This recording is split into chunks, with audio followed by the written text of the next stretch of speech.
Hi guys, this is Alejan and welcome back to my YouTube channel. So for today's video, merong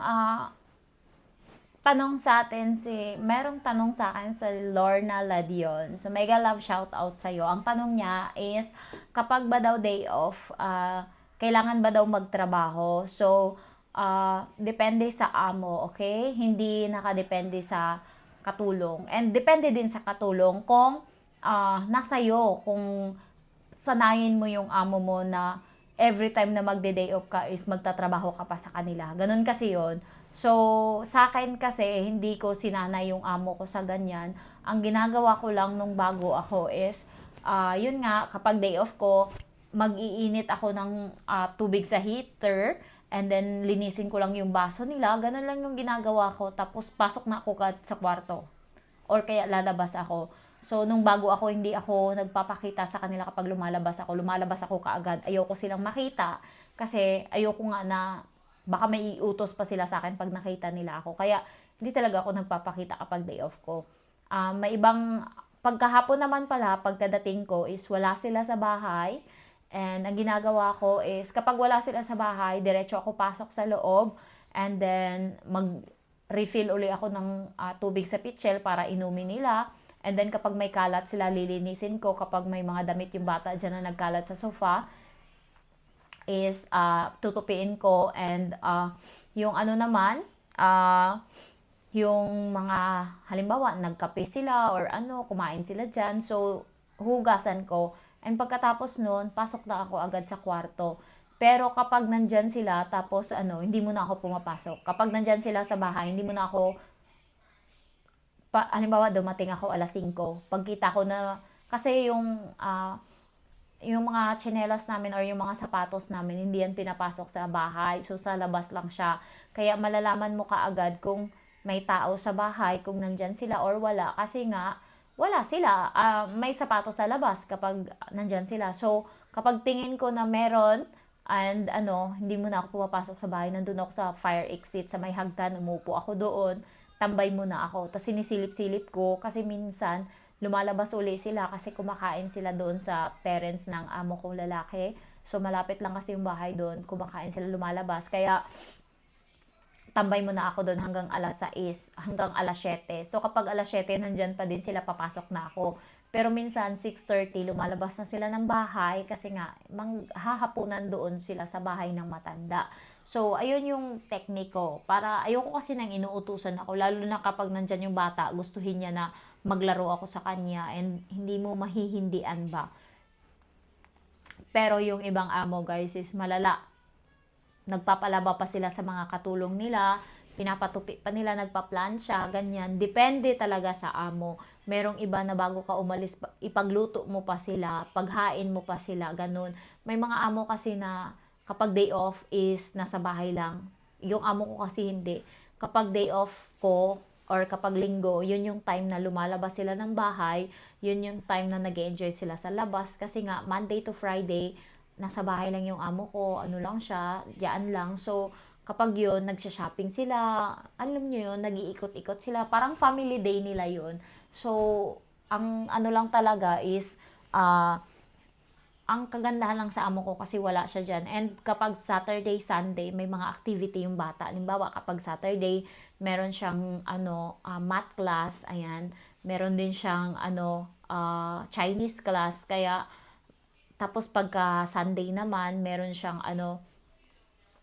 isa pa na class, hindi ko alam kung ano. So, hindi siya bakante, kaya may mga time na talagang wala sila sa bahay. Yun yung kagandahan, kasi kapag Sunday, hinahatid lang nila yung bata sa akin kapag hapon na, para pakainin ko ng hapunan, tapos patulugin.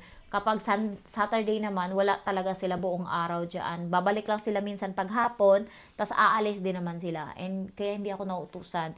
And dati, tinry ako ng amo ko. Holiday yun special holiday.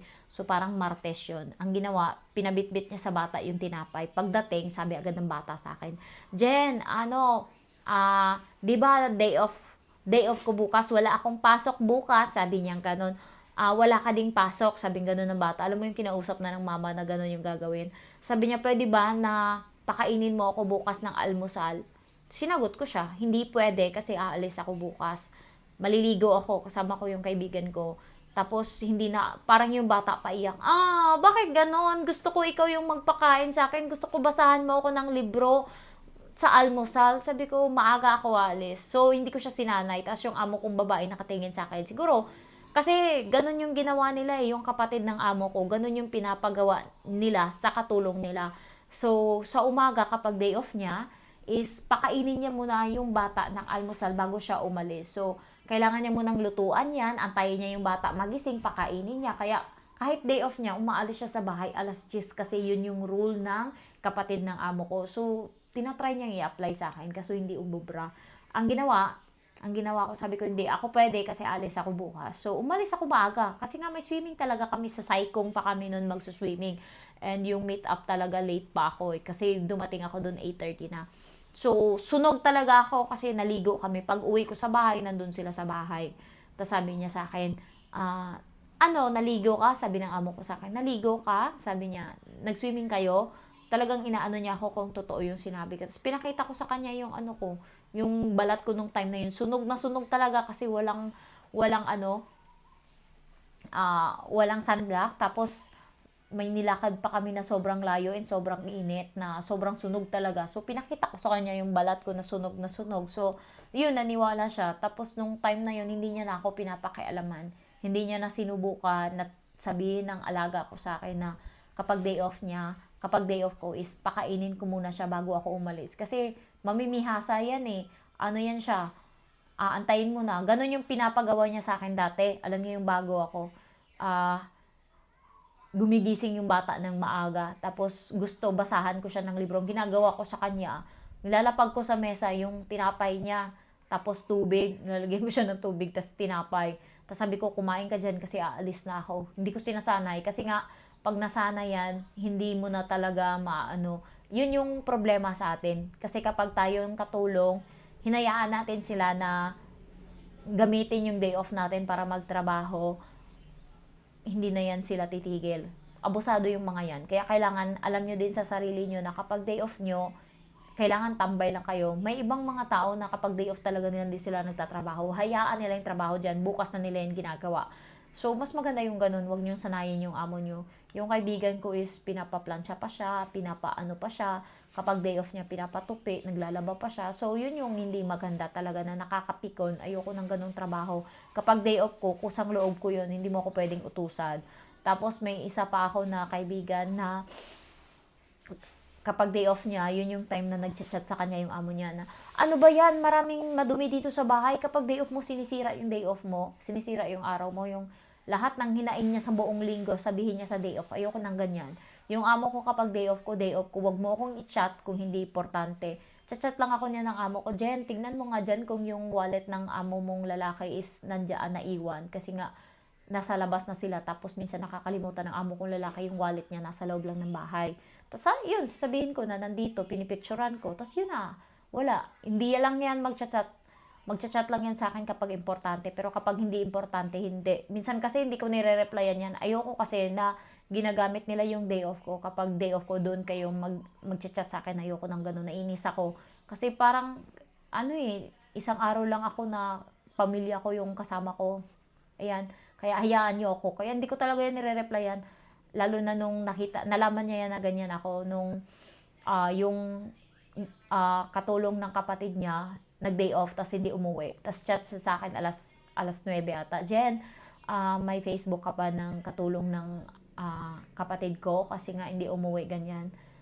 Hindi ko siya nireplyan hanggang alas 12 ng gabi. Ayun, nireplyan ko siya. Sabi ko, sorry, nakatulog ako. Pero yung totoo, chinachat ko yung katulong ng amo niya na, ayan nga, hinahanap ka na, hinihingi yung Facebook mo, anong gagawin ko para makahanap kami ng paraan. So, yun. Binigay niya yung isa niyang Facebook. Ayun. So, yun yung guys, nasa inyo yan kung magpapaabuso kayo or hindi. So, ang talaga, sabihin nyo, day off nyo, so, yun lang yung time na makapagpahinga kayo. Kasi, grabe naman, Lunes hanggang grabe yung pinapagawa sa atin na trabaho, di ba?